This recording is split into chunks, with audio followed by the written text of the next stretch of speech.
또 이제 구독자분이 질문 주셔가지고 이번엔 톡방에서 가져왔어요. 첫 번째 질문이 연장선관이라서 가져온 건데, 그때 그 제가 운영하고 있는 이제 오픈 채팅방에서 질문 주신 분이, 도대체 만약 한국에 반도체가 없다면 미국은 한국을 버릴까요?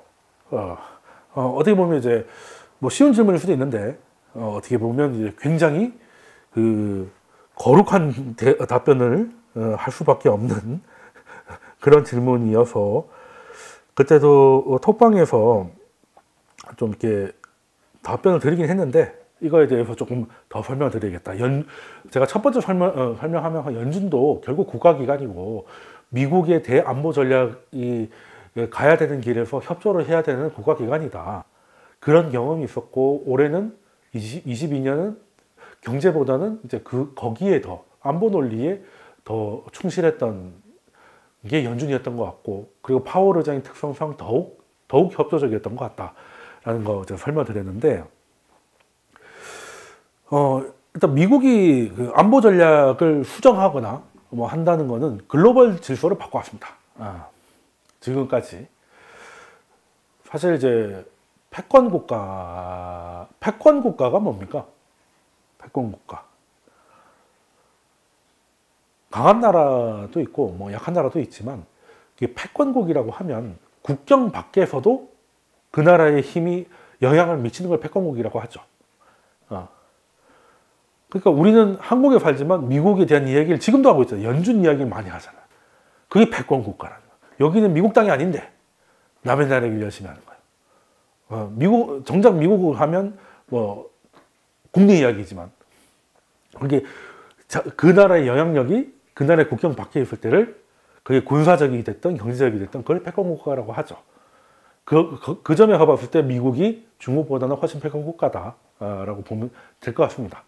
뭐 일단 뭐 달러나 위안화 위상 이런 걸 볼 때 이렇게 드러나는 것이죠. 자, 그러면 지금은 이제 어떤 시대다. 미국의 안보 전략이 없을 때도 있었어요. 그러니까 이제 그냥 뭐 다 좋으니까 그냥 될 대로 되라, 그냥 레디비도 있었고, 아니면 뭘 해야겠다 뚜렷한 목표를 가질 때도 있었습니다. 근데 지금은 이제 흔히들 말하는 게 탈세계화다. 이제 더 이상 세계화가 블록화되고 진영화될 것이다라는 거에 대해서 그 이야기를 모르는 사람은 없습니다. 근데 미국이 이렇게 탈세계화를 했던 게 지금 세 번째라는 거거든요. 그러면 역사는 거짓말같이 반복됩니다. 인간이 다 사실 기술은 발전하는데 인간의 본능이 별로 발전하지 않아서 진화하는 게 그렇게 빠르지 않잖아요. 아니면 종이 바뀌든가 해야지. 그래서 이제 늘 이제 도구만 바뀌지 비슷하게 나오더라고. 그래서 우리가 과거를 공부하는 거 아니겠습니까? 그죠? 그러면 이번이 미국 주도의 탈세계화의 세 번째라면 첫 번째, 두 번째의 사례는 뭔가? 그 사례를 봤을 때 이제 앞으로 한국의 입지가 어떻게 될지 그 질문에 답이 될 것 같아요. 자, 첫 번째 같은 경우는 일단 1, 2차 세계대전이 끝나고 이제 유럽이 그냥 박살이 나죠. 미국은 뭐 태평양 전쟁 때 이제 진주만 외에는 본토 공격이 거의 없었고, 뭐 뉴욕의 일부 뭐 항만, 동부 항만에 뭐 독일 잠수함들이 어뢰 몇 발 쏘긴 했지만 그 뭐 전쟁의 규모에 비해선 뭐 그런 일이 있었는지도 모르는 분들도 많고 할 정도니까 미국은 괜찮은데 유럽이 쑥대밭이 됐고요. 영국은 점령은 안 되겠지만 점령할 필요가 없을 정도로 쑥대밭이 됐고, 폭격 때문에. 그리고 북유럽은 다 평지잖아요. 알프스 위쪽으로는 다 평지잖아요. 그러니까 이 말은 전쟁이 일어나기도 좋지, 뭐 탱크 밀고 가면 되니까. 근데 문제는 또 유럽이 작살나 있는 상태로 개판인 경우에는 이게 다 뚫려 있으니까 소련의 이념, 소련의 러시아의 혁명이 그걸 타고 넘어올 수도 있겠다 라는 게 미국의 구체적인 두려움이었어요. 당시에 그 공산 진영에 대한 자유 진영의 두려움이라는 건 굉장했거든요. 일단은 민중들이 딱 들으면 자본주의, 우리가 지금 자본주의가 아니고 초기 자본주의는 지금보다 훨씬 심했잖아요. 그냥 노동자들 하루 17시간 일하는 게 기본이고, 뭐 이거 어떻게 그 착취의 구조를 어떻게 벗어날 수 없는 그런, 지금보다 굉장히 열악했고, 노동법이라는 게 그때 있기나 했나요? 그리고 성냥팔이 소녀가 이제 그걸 고발한 거잖아. 성냥팔이 소녀가 왜 성냥을 팔고 있겠어요? 성냥 공장에서 일을 하다 보면 화학 약품이 많다 보니까 몸이 굉장히 건강이 망가져서 나중에 일을 할 수가 없대요. 그래서 이제 일을 못하니까 쫓아보냈는데 그냥 보내기 그러니까 있는 성냥이나 주고 너 갖다 팔아서 이거 가지고 먹고 살아 라고 퇴직금 줘로 이제 그때 퇴직금 제도가 없었거든. 근데 퇴직금 줘로 이제 성냥을 좀 준 거예요. 성냥 공장이니까. 그래서 밖에 나가서 성냥 팔아서 근근히 목숨을 이어갔다는 얘기가 성냥팔이 소녀예요. 그 초기 자본주의의 이제 어떻게 보면 잔혹함을 고발한 거지. 근데 이러다 보니까 아니 뭐 공산주의 국가 가면 다 똑같이 일하고 똑같이 밥 먹고 뭐 그리고 이제 그 땅들은 부자들한테 다 빼서 골고루 나눠준다고 하니까 누가 그걸 싫어하겠냐는 거죠. 그럼 자유시장은 이건 내비두면 이 사람들이 배부르게 하지 않으면 자본주의의 맛을 보지 않으면 언제든지 이게 빨갛게 될 수 있다. 그럼 뭐 어떻게 돼요? 자본주의 맛을 보여주려면 자본주의를 발달시켜야지. 근데 나라가 개판이 돼 있네. 그냥 폭격으로 전쟁으로 잿더미가 돼 있네. 그럼 재건을 해야죠. 그게 그 유명한 이제 마샬 플랜입니다. 그때 그 알프레드 마샬이라는 이제 미국 국무장관의 아이디어라고 마샬 플랜이라고 하는데 정확하게는 유럽 리커버리 프로그램이에요. 여기 이제 그러니까 쉽게 말해서 이제 유럽을 이제 복원하자 했는데 주로 이제 어느 나라 이제 중요한 이제 3국, 영국이 제일 많고 영국은 이제 사실 모으기도 하니까 그리고 프랑스와 독일. 독일은 재밌죠. 물론 소독 한정이긴 하지만 걔도 지금 불과 몇 년 전까지 히틀러 죽일 놈 하고 싸웠는데 독일까지 이게 뭐겠습니까? 동독까지 와 있으니까 독일이 넘어가면 또 프랑스도 인접이 되고 여러 가지 좀 문제가 발생할 거니까 그래서 미국은 필요하면 어제의 적과도 손을 잡아요. 미국은 늘 그래왔습니다. 그래서 47년 7월부터 4년 동안에 130억 달러. 그러니까 당시에는 미국이 이제 그 47년이니까 뭐 미국이 기축통화다 말하기는 힘들었는데 그래서 이제 달러를 쓰는 게 많지가 않았을 텐데 이제 달러 프로모션이기도 했죠. 130억 달러로 줍니다. 파운드나 뭐 이런 게 아니라. 근데 미국이 주니까 당연히 미국 돈으로 주는 건 당연한 거겠죠. 당시 130억 달러면 이제 거대한 돈인데 그게 16국가에 그 4년 동안 지원이 됐는데 주요 3국에 집중됐다. 그러니까 쉽게 말해서 중요하다는 거는 이제 소련이 밀고 들어왔을 때 소련이 먹었을 때 유럽 경제와 미국 경제에 치명적일 수 있는 순서대로 준 거죠. 네. 뭐 친해서 주기보다는. 그래서 필요하니까 또 그러니까 제일 중요한 건 뭐다? 마샬이 정말 인류애가 넘쳐가지고 이랬을까? 아니죠. 아니죠. 그리고 미국 입장에서도 유럽이 작살나고 공산화되면 당시 미국 제조국가였잖아요. 그때부터 뭐 페이스북을 했겠어? 유튜브를 한 것도 아니잖아요. 시장이 없잖아. 그러니까 시장을 살려놔야죠. 그래서 미국 경제를 위해이기도 하고 공산주의를 막기 위해서 해서 이때 가장 꿀빤 나라가 독일과 일본이죠. 이거는 이제 마샬 플랜은 이제 워낙 큰 거였고 일본은 그냥 일본만 하면 되는 거였으니까 그냥 일본 간단합니다. 일본 어떻게 살렸냐고요?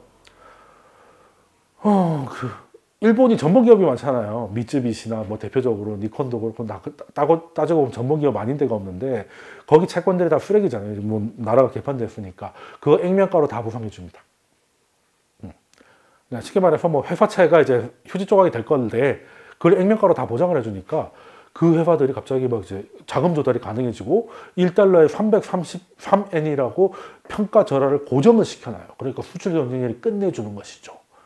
그랬더니 이제 갑자기 개같이 부활을 한 거고 그래서 당시에 공산주의 확산 방지를 위해서 그 미국의 대안보가 성립이 됐고 거기에 수혜자는 서유럽과 일본이었던 거죠. 그 두 나라가 어떻게 라인가인 기적과 뭐 일본은 뭐 2위까지 쳐 올라가니까 엄청났다는 것이고.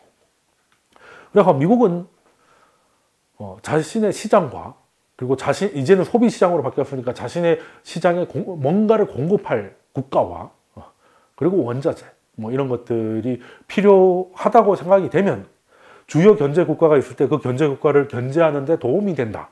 자기 나라의 경제에 도움이 된다고 하면 불과 며칠 전까지 핵폭탄까지 집어던지며 싸우던 일본 그리고 독일하고도 손을 잡고 거침없는 지원을 하게 된다는 거죠.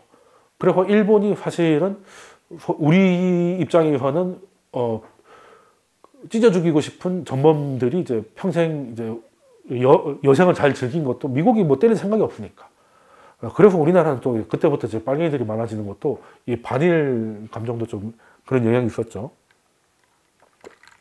근데 재밌는 건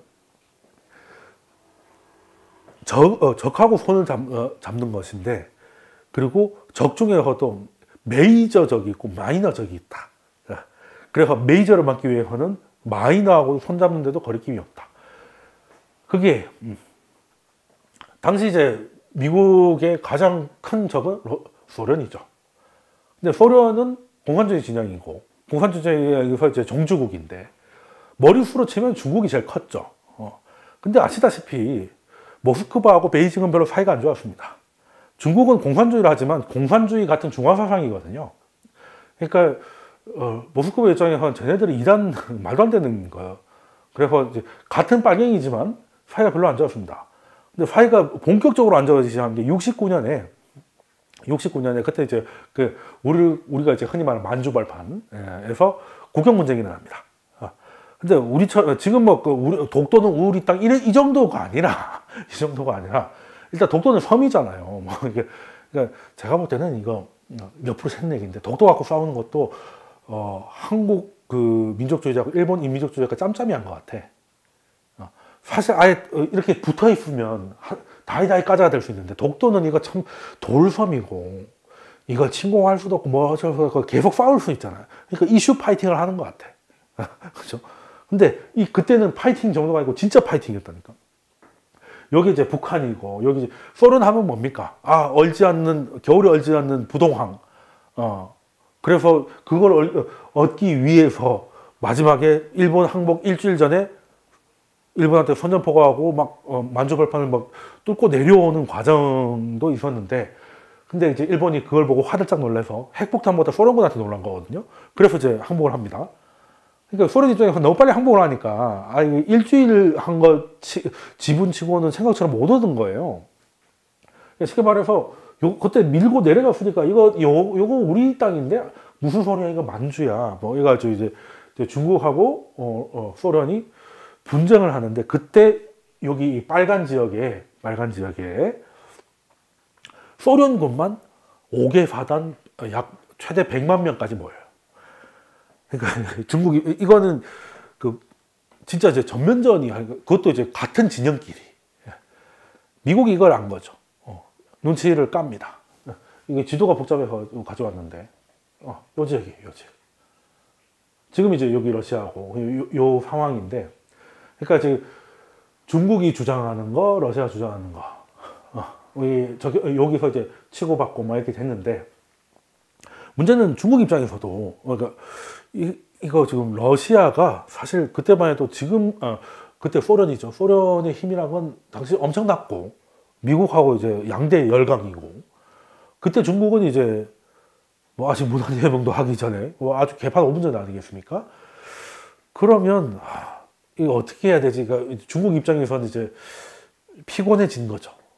이거 어떻게 해야 되나? 혼자 힘으로 저 소련에게 막을 길이 없는데, 그리고 우리 편을 들어줄 사람이 없는데, 요거를 이제 미국이 안 가죠. 그러니까 이제 두 적이 있는데 적 사이가 벌어졌을 때 거기를 파고드는데, 그래서 이제 69년 8월에 그러니까 닉슨은 중간에 날아가긴 했지만 진짜 미국의 역사에서는 참 재밌는 대통령인 것 같아요. 대통령이 그때 이제 국무회의에서 미국은 지정학적인 선택을 하기로 했다. 이게 무슨 말이죠? 지정학적인 선택을 하기로 했다. 한마디로 이념이 아니라 지정학적으로 가겠다는 거예요. 그러니까 미국은 자유 이념의 자유와 보편적, 지금 하는 얘기죠. 자유와 보편성을 최고의 가치로 하겠다는 말은 중국하고 손을 잡을 수 없다는 거죠. 중국은 보편적이지 않고 독재고, 그리고 일단은 그 이념이 다르니까. 근데 지정학적인 판단을 하기로 했다라고 대통령이 얘기합니다. 이건 뭐겠습니까? 미국이 중국하고 손을 잡을 수 있다는 거예요. 왜? 지정학적인 문제. 만약에 이거는 전쟁 나면 전면전으로 가면 100% 중국이 집니다. 100% 중국이 져요. 그러면 여차하면 지금 소련이 아시아에 대해서 힘이 없는 거는 모스크바하고 겁나게 멀고, 이런 데 해봐야 도시 같은 도시도 별로 없고, 그리고 조금만 날씨 추워지면 항구도 얼어가지고 뭘 할 수 있는 게 없으니까 힘이 약한 거거든요. 근데 만약에 왜 국경 분쟁을 왜 일어났겠어요? 러시아는 그냥 이대로는 안 되겠다, 내려가겠다는 거예요. 나 여기까지 내 땅인 것 같은데? 라고 하는 거죠. 중국이 기겁을 하니까 그럼 다시 한번 깎아 우리? 이렇게 된 거잖아요. 그러면 소련 자신 있단 거야. 그리고 5개 사단과 100만 명의 대군을 아예 적경 지역에 보내놨어. 중국도 그걸 알아요. 좋댔네.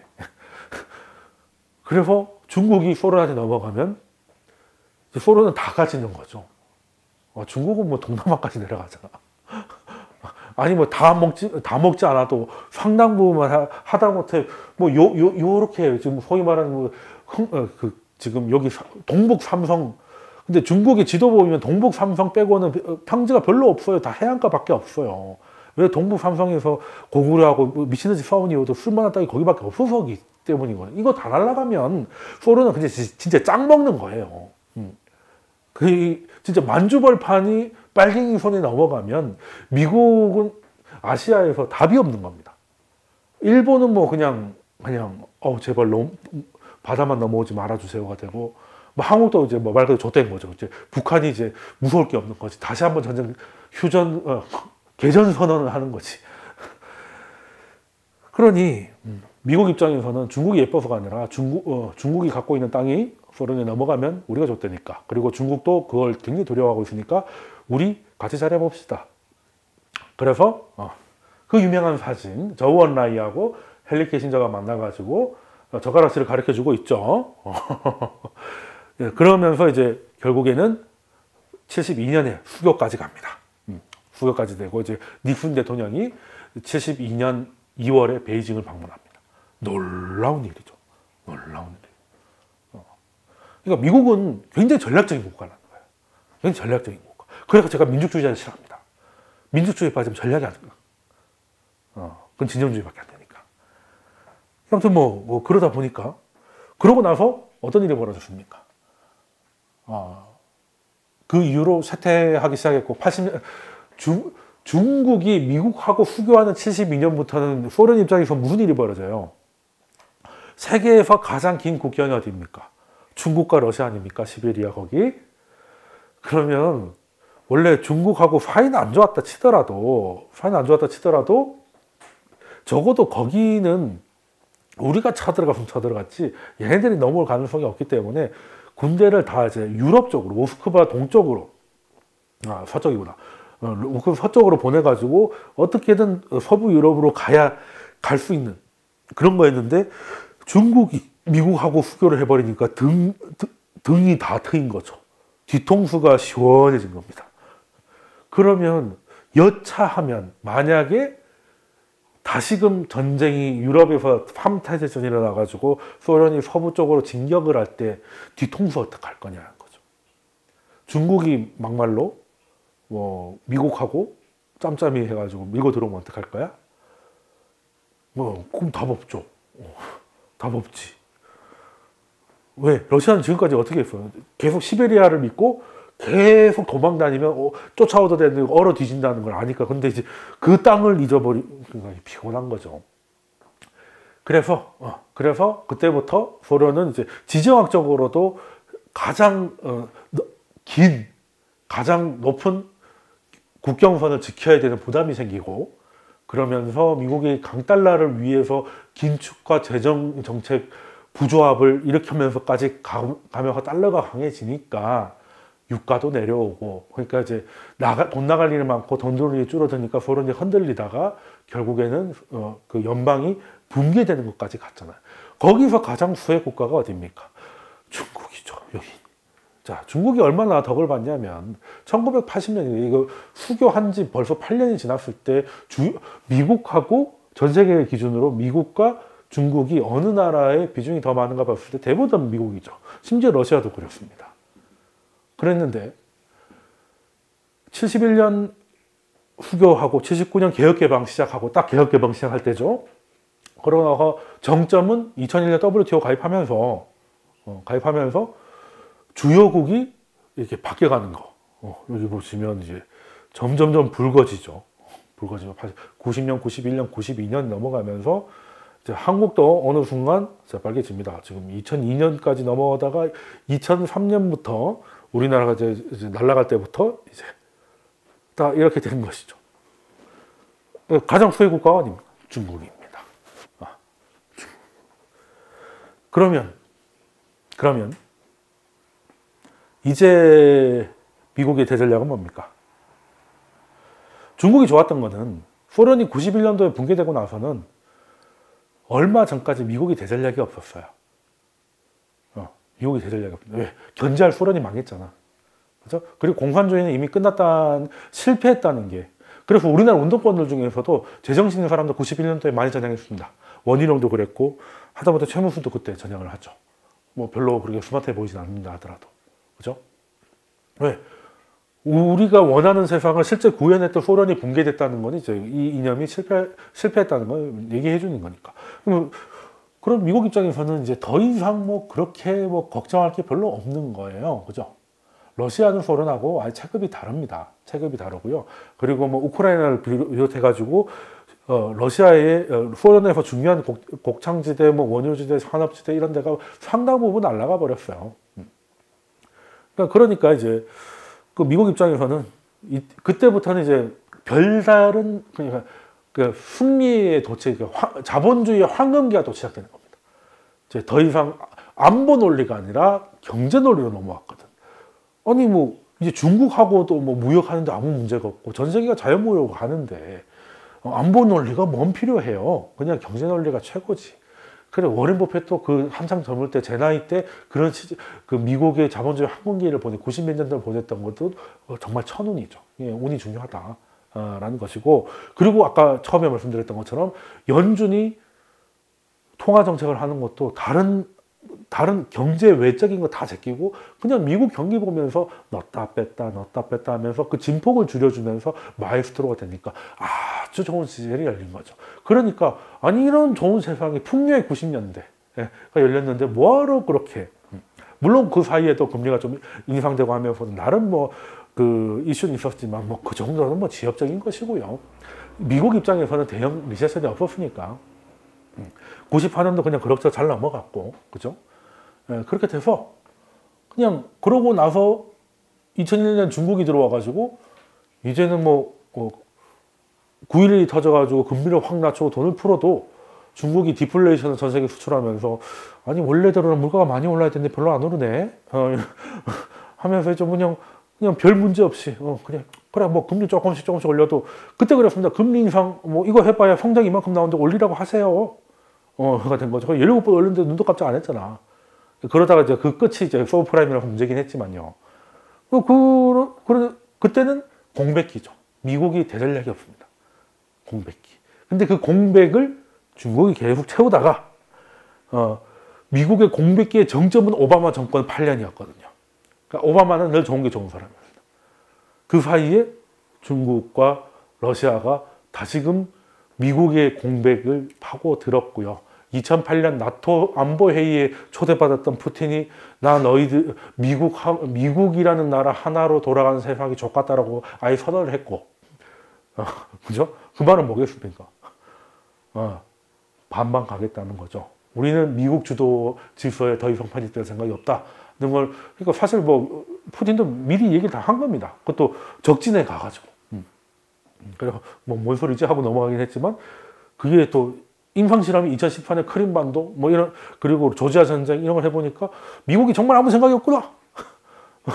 그래 이제 좋은 때를 만나가지고 전쟁 한번 일으키면 이제 우리 예전에 소련의 영광이 돌아오겠군 생각을 하고 있고, 요거를 옆에서 본 중국도 야 그러면은 이 태평양에 소련은 위쪽에 있지만 우리는 태평양 환태평양이 있는데 그래도 잘 봤는데, 그래서 2015년에 시진핑이 미친 소리를 하죠.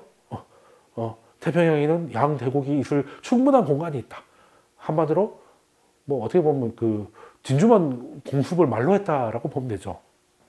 왜? 미국 3군 중에 해군이 가장 강하고 해군 중에 가장 강한 함대가 제7함대 태평양 사령부라는 거 아시잖아요. 근데 거기에 중국이 있을 자리가 있다는 건 이제 밀어내겠다는 거잖아요. 그러면서 이제 미국 엘리트들이 드디어 좋은 시절은 다 끝났구나.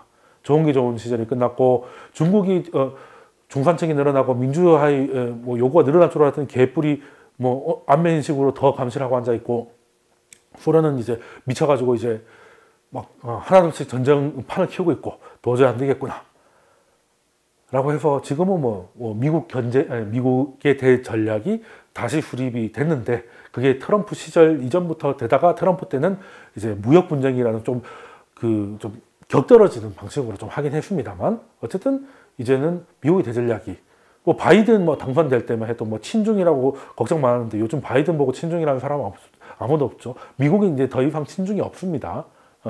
그건 초당적인 게 나오고 있어요. 그렇게 가고 있다는 거. 이제는 이제 한때는 소련을 견제하기 위해서 레버리지를 사용했던 중국이 이제는 그 제재를 하려고 하던 소련 그 위치에 온 것이죠. 그렇다고 지금 와서 러시아하고 손잡을 수는 없는 일이고 그러면 이제 미국이 다음에 선택지는 어딜까? 그렇죠? 중국을 견제하기 위해서 과거에 서유럽과 일본 그리고 70년대부터 지금까지 중국 같은 미국의 선택을 받을 지역이 어딜까? 여기 이제 고민인 거죠. 거기에 이제 한국은 어느 정도 역할이 될까라고 하는데 미국의 관심이 바뀌니까 원래의 관심 구도에서 어떻게든 협상을 해서 얻으려고 했던 애들이 갑자기 미국의 관심이 떨어지면서 고생을 하고 있죠. 대표적인 게 북한과 이란입니다. 이 두 나라가 최근 들어가지고 조금 더 격렬해졌죠. 지금 뭐 미사일 쏘고 난리 나는 거는 뭐 하루 이틀도 아니고 이제 무인기도 보내고 할 수 있는 짓을 다 하고 있습니다. 포토샵부터 시작해가지고 할 수 있는 건 다 하고 있고 하다못해 이란도 사실 이란이라고 하면은 그래도 사우디가 왕조고 여긴 대통령도 있고 하니까 정상국가인가 이런 느낌도 없잖아요. 근데 요즘 이란 장난 아니죠. 시위대한테 샌드위치 줬다고 공개 처형을 합니다. 공개 처형 북한 같은 데 하는 거 아니야? 그것도 그냥 한 것도 아니고 이게 그 사형에 대해서 좀 공부를 해보신 분은 아시겠지만 이게 이 교수형도 위에서 떨어뜨리는 교수형이 있고요. 이게 줄을 이제 크레인처럼 끌어올려 가지고 죽는 건 좀 다릅니다. 일단은 위에서 떨어뜨리는 목뼈가 부러져 가지고 몇 초 만에 갈 수도 있는 것이고 그리고 강력하게 중력이 걸리기 때문에 뭐 목뼈로 죽어 가지고 순간적으로 죽지 않는다 하더라도 이제 혈관이 막혀서 뭐 얼마 지나지 않아서 이제 기절을 해버려요. 기절했는데 이제 기절했으니까 숨을 못 쉬고 목이 졸려 있으니까 그래서 죽는 것인데 그런 식으로 천천히 끌어올리잖아요. 그럼 말 그대로 숨을 못 쉬어서 죽기 때문에 정말 재고 보면 40분도 걸립니다. 40분 동안 누가 목 졸르고 있다고 생각을 해보세요. 북한이 예전에 정말 잔인하게 죽일 때 교수형을 어떻게 했냐면 교수형이 동그란 게 이렇게 걸잖아요. 반대로 걸어요. 앞으로 걸면 여기 경동맥이 이게 막혀서 피가 지금도 저 몇 초 누르니까 얼굴이 빨개지잖아요. 그러니까 이제 그 문에다가도 목을 매달아서 죽을 수도 있는 것인데 올가미를 앞으로 하면 숨만 못 쉬지 피는 통하거든요. 이 목뼈로 지지가 되니까. 그렇게 사용을 했던 게 김정일하고 히틀러 딱 둘이가 있습니다. 심지어 히틀러 그걸 찍었어요. 아시죠? 발킬리 맞나? 발키리였나? 어쨌든 거기에 동조했던 장군들을 죽이는데 뭐 영화에도 잠깐 나오지만 피아노 줄 같은 걸로 굉장히 이제 힘이 약한 걸로 견고하게 해서 한 40분 동안 사람이 발버둥쳐서 찍어서 군인들한테 틀어주고 그랬어요. 근데 이제 그걸 본 사람들이 다 오바이트를 하고 막 해가지고 이제 한 번만 툭 막았다고 하는데 그 정도의 나라가 됐다는 겁니다. 그걸 했다는 거지. 그걸 공개처형 24살 청년을. 이란이 아무리 이슬람 국가가 했지만 이 정도는 아니었거든요. 근데 왜 이렇게 됐나? 북한은 또 왜 이렇게 저 난리냐? 뭐 우리나라 사람들은 윤석열 때문이라고 하긴 하는데 그럴 수도 있겠지. 근데 어쨌든 왜 이렇게 됐냐는 거는 미국의 관심이 떨어집니다. 북한도 한때는 트럼프 만나가지고 하하호호 하면서 잘하면 이게 옛날에 수다만 핵 시설 몇 개 터뜨려가지고 그거 터뜨리면 이제 제재 조금씩 풀어주고 하고 기대 부풀었다가 마치 갖고 이제는 아예 자기를 신경 안 쓰는 것 같죠? 이란도 마찬가지입니다. 트럼프가 뒤집긴 했지만 오바마 때부터 해가지고 다시 이제 제재를 풀고 다시 나오려고 했고, 그게 바이든이 되면서 다시 나오려고 하다가 지금 바이든이 사우디 쪽으로 조금 넘어가는 그림이 되면서 이 둘의 전화를 안 받기 시작하잖아요. 그죠? 그러니까 거기에서 나온 나를 잊지 말아요 의 액션이 좀 그 나라답게 과하게 나오고 있다. 북한은 진짜 총동원령입니다. 총동원령이에요. 진짜 핵무기 빼고 다 쏘고 있네. 무인기 보내고 미사일 쏘고 전투기 보내고 그 전투기 합성하고 뭐겠습니까? 다급한 거죠. 이란도 마찬가지입니다. 자, 그러면 미국의 관심이 꺼져 가니까 미국의 관심을 바탕으로 뭔가 해보려고 했던 애들은 긴장하고 있지만 새로이 선택을 받는 곳 성장이 일어나겠죠. 성장이. 근데 공식이 있다고 말씀드렸어요. 공식이. 네? 공식이 뭐겠습니까? 소련 옆에 있고 여기를 손을 안 대면 소련한테, 소련같이 주요 견제국으로 넘어갔을 때 넘어갈 수 있거나 영향력이 급속히 커질 수 있는 지역. 그리고 그러니까 이제 견제국이라고 하자면 이제 견제국 중국이니까 중국하고 가까이 있는데 문제가 생겨서 중국의 영향력이 커질 수도 있지만 중국하고도 사이가 나빠서 미국이 뭔가 비집고 들어갈 틈이 있는 것. 그리고 이 지역이 성장을 하면 미국 주도의 이런 달러 시스템에 도움이 되고, 그리고 자유진영 강화, 동맹 중심이라는 미국의 보편적 가치에 부합이 되는 것. 그리고 중국이 세계 공장이잖아요. 얘를 견제하려면 공장 역할을 좀 대신해 줄 수 있는 것. 아유, 답 다 가르쳐줬네. 그죠? 인도가 동남아시아죠. 인도가 동남아시아입니다. 그래서 올해같이 개판나는 시장, 달러가 이렇게 강해지고 미국이 막 23%, 뭐 30%, 막 나스닥 30 몇 프로 이렇게 빠지는 시장에서도 원래대로라면 신흥국은 다 죽었어야 되거든요. 근데 의외로 잘 버팁니다.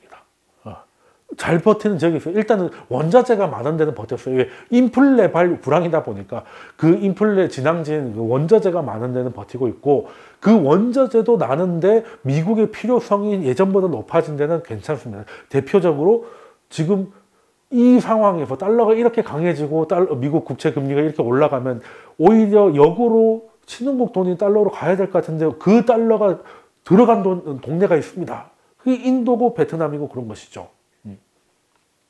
물론 베트남도 요즘에는 뭐 빠질 때도 많이 빠지긴 합니다만, 뭐 그건 그 나라의 뿐만이 아니라, 근데 외국인들의 그 투입이 우리보다는 분명히 많았다라는 겁니다. 그래서 일단은 71년에 그 두 번째 미국의 전략이 시작된 거잖아요. 정확하게. 뭐 그 전부터 이제 60 몇 년부터 미국이 전략을 수립하고 중국하고 노크를 다 하긴 했지만 확인사살한 게 71년도에 수교고 71년도에 닉슨이 베이징 방문이었잖아. 그러면 이게 물 한 잔 마시고 갈게요.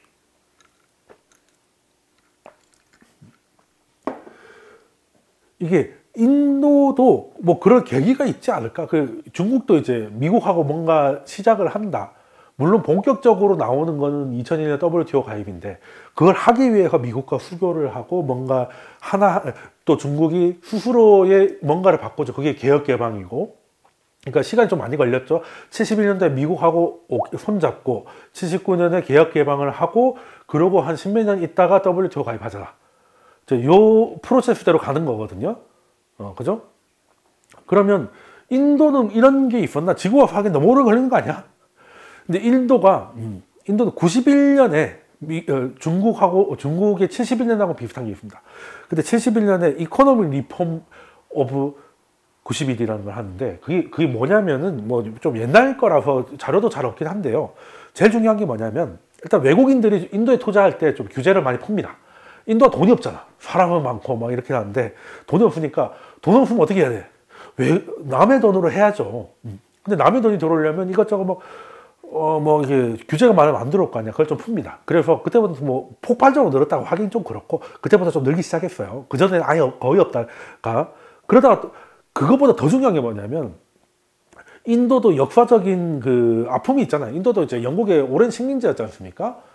그러다 보니까 물론 뭐 우리와 일본의 사이에 비하면 굉장히 뭐 피식민지 국가하고 식민지 국가하고 뭐 꽤 사이가 좋은 편이긴 한데, 그래도 영국이 인도한테 그냥 다 똑같이 해주지 않았겠죠. 그래서 인도가 원래는 고정환율제였거든요. 고정환율제. 그 왜 영국이 그렇게 합니다. 왜냐하면 영국 입장에서는 인도가 이제 노동력도 많고 뭐 자원도 많고 다 좋은데 요 시장을 이용해서 뭔가 좀 팔아야 되잖아요. 식민지는 또 시장의 역할도 해야 되기 때문에. 그러면 인도 사람들의 입장에서는 영국 물건이 뒤지기 비싸면 못 사잖아. 안 그래도 거진데. 그죠? 그래서 일부러 그 고정 환율제를 할 때 고정을 굉장히 그 통화를 높게 잡아요. 그래야 영국산이 팔리니까. 근데 요게 91년까지, 그러니까 그 해방된 이후에, 독립을 한 이후에도 91년까지 계속 이어졌어요. 그러니까 인도 루피는 굉장히 고평가되어 있어요. 고평가되어 있으니까 제조업이 할 수가 없지. 제조업 국가 첫 번째 뭡니까? 평가절하 해가지고 품질이 떨어지면 가격 경쟁력, 내가 백화점을 못하면 다이소라도 해가지고 뭔가를 많이 팔겠다 이거잖아요. 우리도 그랬지 않습니까? 일본은 어떻게 팔려졌다고요? 1달러에 333엔이라고 평가절하를 아예 고정을 딱 시켜놓으니까 수출 대마왕이 됐잖아. 그죠? 그러니까 수출하려면 우리도 수출하면 환율 높은 게 좋잖아. 수입하는 사람 말고 수출만 다 놓고 보면, 그죠? 근데 이게 반대로 되니까 인도가 서비스업은 발달했는데 제조업이 안 돼요. 그렇잖아. 인도 사람들 하면 떠오르는 게, 인도의 부자라고 하면 뭐, 자, 혼자 수학 천재가 뭐 구글로 가가지고 뭐 천재 개발자가 됐다거나 뭐 이런 거지. 중국처럼 어디 뭐 하나 기업을 차려가지고 공장 몇 개 돌려가지고 떼부자 되고 이런 그림이 아니잖아요. 그래서 인도는 약간 조금 이게 될런지는 모르겠는데, 원래 이제 못 사는 나라들이 이제 가진 거는 몸밖에 없으니까 몸으로 때우는 노동집약을 해서 수출로 하는데, 수출을 도모하기 위해서 한동안 보호무역을 하고 자국 통화를 평가절하해서 수출을 빡세게 하고, 우리도 예전에 그랬잖아요. 그래도 우리 뭐 가발 만들어 팔고 뭐 합판 만들고 신발 만들고 할 때 일부러 고평가했거든요. 예전에 달러 500원이었잖아요. 그죠? 그러니까 수입품은 뒤지기 비싸잖아. 그래서 우리는 외제라고 하면 무조건 좋다 그랬잖아. 이거 외제야 그러잖아요. 근데 요즘은 뭐 외제랄 게 별로 없죠. 우리나라 게 좋으니까. 요즘은 이제 이거 국산이야, 메이드 인 코리아야 라고 하지. 예전에는 그냥 볼펜 하나도 뭐 파커 같은 거, 이거 미제네, 이거 외제라고 하면 브랜드가 뭔지 모르고 와 존나 좋은 거. 그렇게 원래 모든 나라는 아니지만 일단 원래 잘 살았던 뭐 영국, 미국 이런 나라를 빼고 이제 뒤늦게 신흥국이 경제 성장하는 거, 이거 룰이거든요. 평가 절하시키고 수출 주도해가지고, 그리고 외국인 자본 땡기고 해가지고 어떻게든 자본 시드를 만들어서 사람을 갈아 넣어서 어떻게 좀 잘 살게 되면 이게 서비스업으로 넘어가는데, 서비스업이 넘어가려고 하면 국내에 돈이 많아야 되죠. 그러니까 이제 초반에 수출로 어떻게든 벌어야 된다는 겁니다. 근데 인도는 그게 안 됐다니까요. 그러니까 규제가 많아가지고 외국인들이 돈이 안 들어왔고, 그리고 영국 놈들이 평가 절상을 해놔가지고 제조업을 하려고 해도 이 게임이 안 나오는 거예요. 인건비가 싸도 중국도 싸고 인도도 싼데 여긴 통화가 개판이니까 인도산이 비싸게 되는 거죠. 근데 품질도 개판인데 이게 팔리겠냐고. 근데 지금 영어는 좀 하고 뭐 사람들이 산수 잘하고 하니까 그냥 이제, 그리고 미국하고 딱 시계가 반대니까 그냥 교대 근무할 수 있죠. 그러니까 뭐 마이크로소프트 콜센터를 뭐 반반씩 돌려가지고 하면 24시간 응대도 가능하고 뭐 이렇게 되는 거니까 다 이제 약간 서비스적으로. 그래서 인도의 꿈은 제조업을 안 하고 서비스로 간다는 건데, 그게 불가능하다고는 생각하진 않아요. 근데 서비스업이 되려고 하면 그 나라의 통화가 일단 좀 강해야 되고, 통화가 강해진다는 게 뭐예요? 자국민이 똑같은 소득에서 구매력이 높아진다는 거잖아. 구매력이 높아지니까 사람들이 이제 자국 내에서 쓰는 거는 내수와 서비스잖아. 근데 지금 인도는 서비스업으로 외국 돈 버는 게 한계가 있거든. 제조업하고 국지가 다르잖아. 그러니까 이 자본 축적이 아직도 시원치 않아요. 시원치 않고. 예. 그래서 요 문제를 깨야 된다. 라고 해서 91년에 처음으로 그때부터 변동하는, 우리도 이제 97년에 IMF로 한 대 참았고 나서 이제 변동하늘조, 지금의 이제 변동하늘조로 갔죠. 인도는 91년대 스스로 갑니다. 그래서 91년부터 뭔가 경제 개발을 할 수 있는 뭐냐, 최소한의, 정말 최소한의, 그러니까 예전에는 이거 있으면 아무것도 안 되는 거에서 최소한의 게 시작이 됐고, 근데 그것만으로는 힘들지. 그것만으로는 힘들지. 인도가 지금 인구가 15명 가까이 됐다 그래요. 조금 있으면 역전한다 그래, 중국을. 근데 사람 많고 특히 젊은 인구 많고 중국보다 더 젊거든요. 근데 뭔가가 GDP가 많이 커가고 있지만 중국이 성장할 때 그 느낌이 아닌 거지. 이게 뭐겠습니까? 제조업 같은 걸로 확확 땡기기가 쉽지 않다는 거죠. 아니 뭐 수출해가지고 제조업으로 해야지 그 뭐 서비스 이런 거 유튜브 이런 거 괜히 하는 거죠. 그래서 이제 인도도 그걸 모르는 게 아닙니다. 그래서 2014년에 이제 뭐 나름대로의 메이드 인 인디아라고 해가지고 뭔가를 이제 시작을 해요. 근데 워낙에 제조업 기반이 개파이다 보니까 이 제조업이라는 게 자기 혼자만 딱 공장에 가지고 되는 게 아니잖아요. 뭐 하나 만들려면 다 싸들고 가지 않는 이상은 현지 조달이 안 되면 좀 힘들긴 한데, 그래도 뭔가를 좀 보이고 있고, 그리고 미국이 사인은 분명히 줬습니다. 그거죠. 중국과 미국이 수교한 것처럼 인도에 미국이 큰 사인을 준 게 있나? 있죠. 여러 개가 있는데 최근에 거 태평양군에서 7함대 이름이 태평양 함대입니다. 근데 앞에 인도를 붙여줬어요. 인도 태평양 함대. 이건 뭐겠습니까? 미국의 안보에서 인도 존나 중요함이라고 공개 선언한 거죠. 그럼 뭐 쿼드니 뭐니 뭐 이런 거 뭐 새로 뭐 만드는 거에서 인도가 여기저기 끼고 있습니다. 그정 이미 수교는 돼 있으니까, 그죠? 그리고 이제 가장 마음에 드는 거는 중국하고 손잡을 수 있었다는 건 69년 소련과 중국의 국경 분쟁인데, 또 인도는 중국하고 국경 분쟁을 모든 국경에서 하고 있어요. 이 네팔 여기만 빼놓고는 거의 모든 접경 지역에서 분쟁을 하고 있습니다. 그래서 반중 감정이 또 끝내주죠. 중국폰 수입 안 하겠다 뭐 이런데도 막 다 인도 같은 데죠. 그러니까 미국이 당시 소련 조직이 위해서 중국을 선택할 때하고 지금 인도의 상황이 굉장히 좀 비슷하다. 비슷하다. 좀 뭔가 자꾸 내려가는 것 같죠? 그리고 인도가 뭔가 안보적으로 중요하고 미국하고 짬짬이 동맹을 하고 하면 중국 입장에서는 여기가 또 노출되는 거죠. 노출되는 거고, 그리고 동남아까지 잡으면 중국이 최대 약점이 뭡니까? 중국의 최대 약점. 저 싱가포르에 있는 그 해협 있죠. 말라무트는 아니다. 여하튼 그 뭐 싱가포르하고 있는 그 인도네시아에 있는 그 해협 있잖아요. 거기 일주일만 딱 막아 놓으면 중국 공장 다 멈출 겁니다. 중국은 세계 공장인데 문제는 공장이다 보니까 원자재를 미친 듯이 많이 써야 되거든요. 그래서 원자재 공급이 끊기면 답이 없어. 그리고 중국에도 셰일가스 있는데 중국 거는 중국산 셰일가스 못 써요. 셰일가스도 급이 있거든. 그건 단가 한 $200 가까이, 여하튼 뭐 생산성이 없어. 그나마 나는 데는 땅값 존나 비싼데 또. 그런 거거든요. 그러니까 그래서 앞으로는 뭐 지금 그래서 안보적, 지정학적으로 봤을 때 인도, 동남아가 중요해지고요. 그럼 우리나라는 뭐 필요 없어지는 건가? 그게 아니라 이건 지정학적인 거고, 지금 이제 중국을 견제하려면 제일 문제가 뭡니까? 중국 저거 안 보고 살면 딱 좋은데 갈라설 수도 없고, 첫 번째 뭡니까? 중국산이 없으면 물건값이 너무 올라가잖아. 그죠? 어떻게 할 거야? 그죠?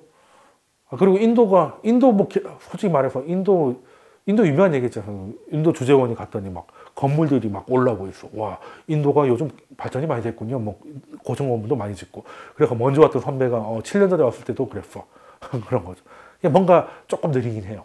조금 느리긴 합니다. 물론 모디 총리가 계속 연임이 되고 하면서 이제 지금 이 정책에 대해서는 저 인도 공식 트위터에 올려놨더라고요. 그래서 이제 저도 이 포즈 별로 안 좋아하는데 할 게 없더라고, 사진직을. 저는 이제 중년 남자가 이러고 전문가라는 사람이 이러고 찍는 거 별로 안 좋아하는데 뭐 그렇다고 뭐 이렇게 할 수도 없고 아무튼 뭐 이런 포즈가 있는데, 여기 보면 이제 결국 여기 메이크 인 인디아를 이제 더 프로모션 하겠다, 막 여러 가지 인도 하면 맨날 늦고 뭐 안 되고 뭐 이런 것들이 있는데 그거 다 어떻게든 개판해가지고 뭐 쉽지 않을 겁니다. 쉽지 않을 건데 뭐 중국은 뭐 시작할 때 아이고 뭐 여기서 뭐 이 정도까지 될 거라고 누가 생각을 했겠어요, 그죠? 그리고 지금 부통령 누굽니까? 부통령 인도 사람이잖아. 미국 부통령 인도 사람이고 요즘에 백악관에 지금 인도 사람들이 제일 잘 나가요. 뭐 라인 탄 거지 뭐. 근데 그것도 이제 바이든이 용인하니까 인도가 필요하니까요. 그렇게 된 거 아니겠습니까?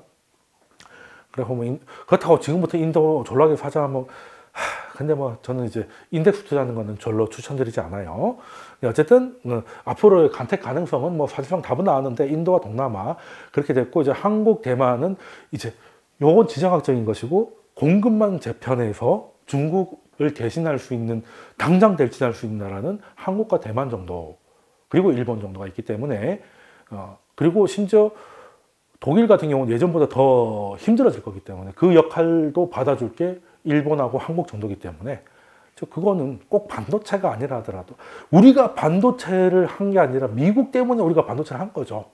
사실 미국이 일본 반도체를 그렇게 두드려 패지 않았으면 그래서 일본 애들이 그렇게 하는 자기가 만들면 관세를 20%씩 쳐때리니까 도저히 답이 없어서 이 장비 다 뜯어가지고 한국과 대만이 만들고 우리는 거기 들어가는 재료 팔자. 그래서 뭐 불화수소니 나바린 이런 것들은 일본께 최고고 그거 가지고 만드는 건 대만과 한국이잖아요. 디램은 한국이 만들고 비메모리는 TSMC가 만들고 뭐 그렇게 된 거잖아요. 미국이었지. 아니면 일본이 아직도 하고 있을걸? 그죠? 그렇게 된 겁니다. 반도체 때문에 우리를 하는 게 아니라 미국이 우리를 반도체 하게 해준 거지 뭐. 그죠? 그리고 제가 슬라이드는 준비 안 했는데 미국이 중요한 적국이 있을 때 우리나라한테는 별로 나쁜 일이 아니다. 지금 우리는 교역을 많이 하고 무역을 많이 하는 나라인데 지금 이제 자유무역이 이제 흔들리고 뭐 탈세계화가 되고 뭐 이렇게 교역량이 줄어들고 하면 우리나라는 힘든 거 아닐까요? 물론 그것도 맞죠. 그것도 맞습니다. 근데 정말 절체절명의 위기가 왔을 때 살려줄 확률은 높습니다. 왜냐하면 이게 우리나라가 그 외환위기는 97년에 한번 크게 겪잖아요. 근데 외환위기가 한 번 있었다는 것은 정확히 얘기하면 외환위기가 실제 터진 게 한 번이었고 나머지는 위기를 진압한 거지. 그러니까 위기가 될 수 있었는데 어떻게든 잘 막은 거고. 근데 못 막은 게 97년 IMF다. 그러면 제가 첫 슬라이드에서 80년대 초반에 미국이 금리를 20%씩 막 20% 가까이 올리고 할 때 우리나라는 괜찮았겠습니까? 지금 우리 4.5% 올리는 거 가지고 중리산이 하고 코스피 막 작살이 나고 있고 뭐 대출금리 미친듯이 올라가는데 80년대 때는 어땠겠어요?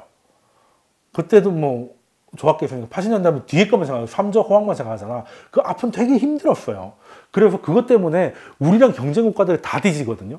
그러니까 박정희가 했던 중화학 중심의 그거는 아까 말씀드렸다시피 못 사는 나라가 어떻게든 외국에서 돈을 받아가지고 그 돈을 쓰도록 중화학 공업 중심의 산업을 박차를 가하는 거는 박정희의 아이디어가 아니라 경제 발전을 하려는 개도국들의 거의 교과서 같은 방식이에요. 모두가 다 했다고. 우리 포항제철 뭐 물 처음 나올 때 박태준 뭐 이렇게 만세하고 하는 거 있잖아요. 그거 다 했다니까요. 근데 끝끝내 그걸 성공시켰던 게 그 중에 하나가 한국이라는 그때 제철소 짓는 게 아시아에 싹 다 지었습니다. 일본도 짓고 또 필리핀도 짓고 다 제철소 짓는 게 다 대유행이었어요. 예, 그게 완공이 되고 나가지고 이제 드디어 철이 나오기 시작하는데 미국이 금리를 올려서 경기가 작살이 나니까 어떻게 됐겠습니까? 경기 민감 산업이잖아요. 아니 그러면은 포항제철이 장사가 안 된다고 직원들이 철사 들고 나가 밖에서 영업할 겁니까? 주문 안 들어오면 답이 없는 거지. 그죠? 그때, 그래서 실제로 다 넘어가거든요. 특히, 그때 공산진영이 있었던 애들은 빠르게 마시가고, 소련이 힘들어지니까 소련이 주는 돈이 끊기거든요. 그러니까 자생이 안 돼가지고 망하고, 그게 아니었던 애들도 마탱이가 슬슬슬 가고 있었고, 그때 우리 대통령, 전두환이었죠. 전두환 때도 절체절명의 위기가 왔습니다. 위기가 왔어요. 이제 몇억 달러 없으면 IMF를 17년 빨리 할 뻔한 거지. 그때 전두환이 일본에 가가지고 돈 내놔라고 하는 거죠. 일본이 어이가 없어가지고 왜 돈을 달라고 하냐. 60몇 년도에 다 했잖아. 왜 지금 와서 지랄이야? 전두환이 했죠. 우리 일제시대 때문이 아니라 지금 우리가 전 세계가 냉전 시대고 지금 미국과 소련이 지금 이게 서로를 견제하기 위해서 이 난리를 치고 이 전 세계가 이게 냉전 속에서 전쟁인데 우리는 분단돼 가지고 냉전의 제일 최전선에서 몸빵하지 않냐. 근데 일본 너희들은 이제 미국이 그 소련 막는다고 많이 도와줘가지고 상황이 좋으니까 네가 뭐 한국에 와가지고 뭘 할 수 없을 테니 돈이라도 좀 내놔라고 한 거거든요. 그래서 이제 미국에 보고가 들어갔습니다. 전두환이 이렇게 돈을 달라는 거 하는데 어떻게 해야 될까요? 라고 했더니 미국 입장에서는 그 말이 되네. 전두환 말이 틀린 말이 아니야. 그리고 미국은 전두환을 의심했어요. 전두환은 광주 학살을 일으켰던 애고 만약에 지금 한국에 그러니까 이게 아까 69년 그 국경 분쟁, 소련 중국 국경 분쟁 때 중국 편들어준 거하고 똑같은 겁니다. 전두환이 예뻐서가 아니라 전두환은 정통성이 쿠데타 오브 쿠데타의 정통성이 없는 그 독재자이기 때문에 금융위기가 와가지고 약간 그 이 정부가 와해되면 빨갱이 손으로 넘어가고 남한이 적화될 거라고 심각하게 우려를 했거든요. 그래서 그걸 막기 위해서 한국이 지금 외환위기가 터지면 안 돼. 적화 통일될 거니까 일본 네가 돈을 좀 빌려줘. 라고 해서 돈을 그때 한일 경제 협력 자금이라고 100억 달러를 빌려줍니다. 그때 사연을 당시 일본 외무성 장관이 책으로 쓴 게 한국에도 다 번역되어 나와 있어요. 그냥 그 제목이 말 그대로 한일 경제 협력 100억 달러의 비밀이에요. 그거 보시면 재밌습니다. 근데 그거 보면 결론은 전두환이 미친놈이기 때문에 미국이 미친놈이 날아갈 것 같아서 살려줬다는 거야. 야, 그래 인생이란 이게 세상파라는 게 알 수 없는 거예요. 진짜. 근데 그때 진짜 전두환 근데 돈 안 빌려줘가지고 작살이 났으면 진짜 어떻게 될지 모르죠. 우리 지금 여기에 갑자기 김정은 사진이 걸려 있을지도 몰라. 그렇지 않습니까? 그때만 해도 지금 그때 만약에 뭐 촛불을 넘어가는 엄청난 뭐 소요 사태가 일어났으면 어떻게 될지 모르죠 또 진짜. 근데 97년에는 미국이 안 빌려줬잖아요. 그래서 망한 거 아니겠습니까? 왜 80년에는 빌려줬던 미국이 왜 97년에 안 빌려줬을까? 그때는 말씀드렸죠. 87년에 냉전이 끝났고 97년 때는 미국이 주적이 없었어요. 주적이 없어. 그러니까 한국이 뭐 어떻게 된다 하더라도 크게 상관이 없었던 겁니다. 그래도 날아가면 별로 좋지 않으니까 IMF가 87년인가 그때 시작되거든요. 그러니까 예전에는 그냥 돈 있는 사람 일본이 아시아에선 돈이 제일 많으니까 네가 빌려줘라 이렇게 된 건데 이제는 미국이 이제 소련도 없고 미국이 다 이제 다 단도리를 하고 있는데 왜 일본이 나서냐? 우리가 만든 IMF라는 거 있잖아. 거기로 오라 그래. 왜 네가 그러니까 김영삼도 들은 게 있는 거예요. 이제 전두환 때 이렇게 일본한테 돈 빌려가지고 떼운 적이 있다더라. 하다 안 되면 일본한테 빌려서 막읍시다라고 했는데 그래서 일본한테 갔더니 그리고 또 김영삼은 이제 일본어를 거의 네이티브로 하거든요. 유튜브 보면 깜짝 놀랍니다. 일본 말이 더 한국말 할 때보다 일본 말을 할 때 더 말을 잘해요. 그래서 차라리 김영삼은 일본 말로 한 거를 자막 달린 번역본으로 이게 차라리 나을 정도거든요. 그래서 일본은 잘 알고 있고 그런데 했는데 일본이 마지막에 미국이 오다가 안 들어서 못 빌려준다. 그래서 우리는 마지막 믿었던 게 끝나면서 IMF로 간 건데 그때는 그러니까 80년하고 97년 똑같은 한국이지만 미국의 안보 전략에 따라서 결론이 굉장히 다르게 나온다. 굉장히 다르게 나온다. 그래서 미국이 패공고가 중요하다는 겁니다. 그래서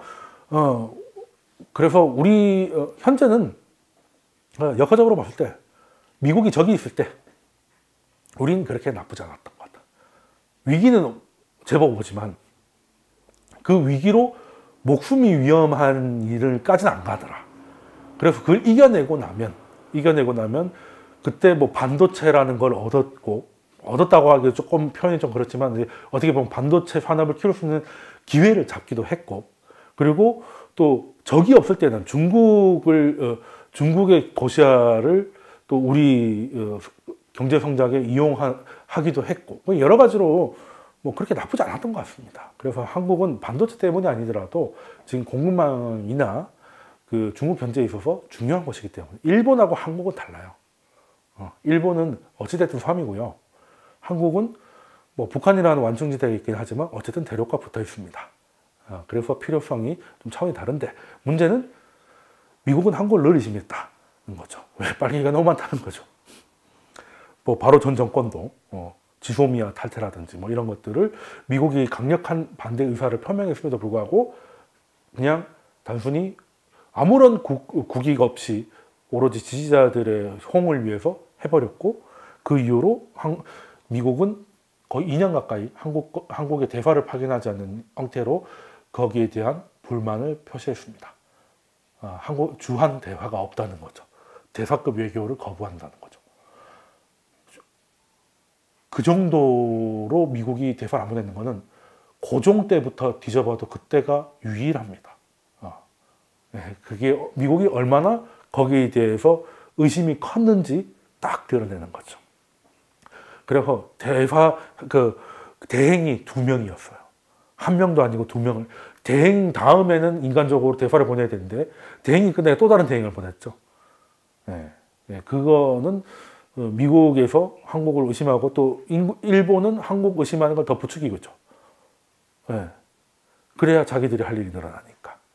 근데 다행히 이제 그 정부는 끝이 났고 좀 더 미국에 가깝고 미국이 말하는 보편성과 뭐 그 얘기를 하는 정부가 들어왔기 때문에 의심을 좀 앞으로 좀 덜어가야 되지 않을까라는 생각을 하고 그럴 수만 있다면 지금 당장은 좀 힘들더라도 새로운 재편 속에서 코스피는요 언제 오른다고요?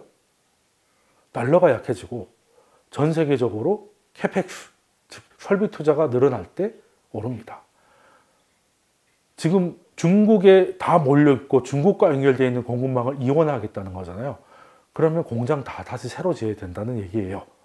그게 캐펙스죠. 그래서 지수가 누워있더라도 거기에 대한 수혜 종목 같은 것들은 분명히 나올 겁니다. 분명히 나올 겁니다. 그래서 그렇게 나쁘지 않았다 라는 겁니다.